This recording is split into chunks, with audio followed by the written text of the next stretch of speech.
how do we know how far away a star is? We're looking up there, and you can see some of them are different brightnesses, but that's really all I can tell. Like, and how can we say that's a brighter star because it's closer, that's a brighter star because it's bigger? This seems like an impossibility to me, from our one vantage point of the Earth, to have any idea how far away something so far away is. Well, I'll ask you, how do you know how far away something is when it's right in front of you?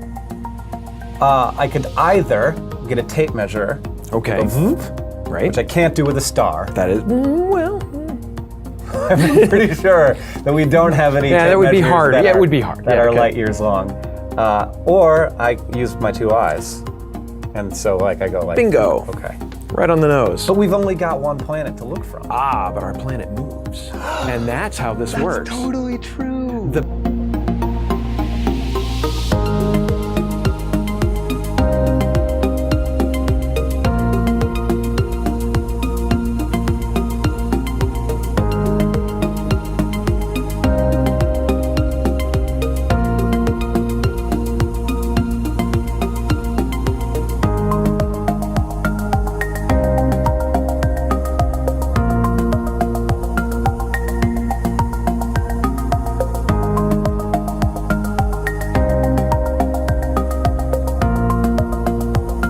Earth gets to 147 million kilometers. And at its most distant point, it's 152 million kilometers. Distances in the solar system are so vast that astronomers use this distance as a standard for measurement. And so the average distance from the Earth to the Sun is called an astronomical unit.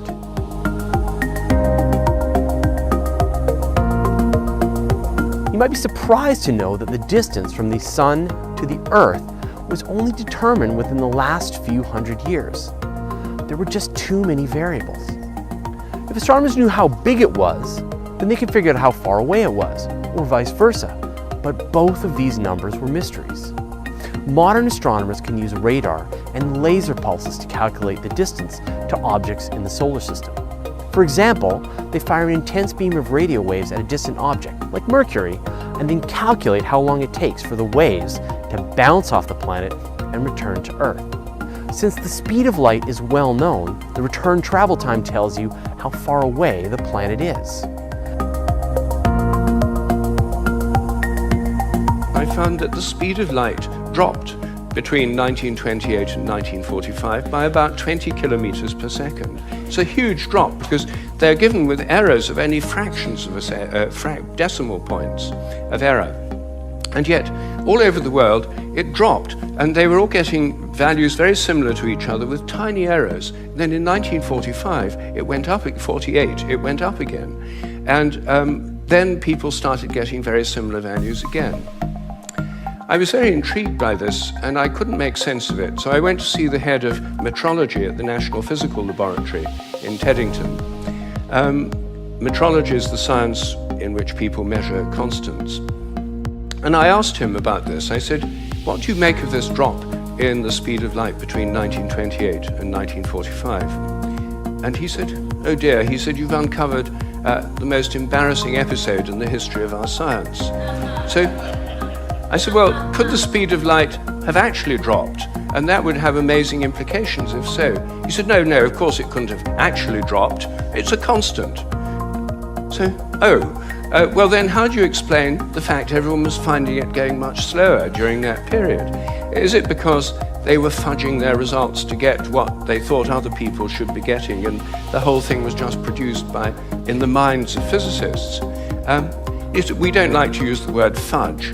I said, well, what do you prefer? He said, well, we prefer to call it intellectual phase locking.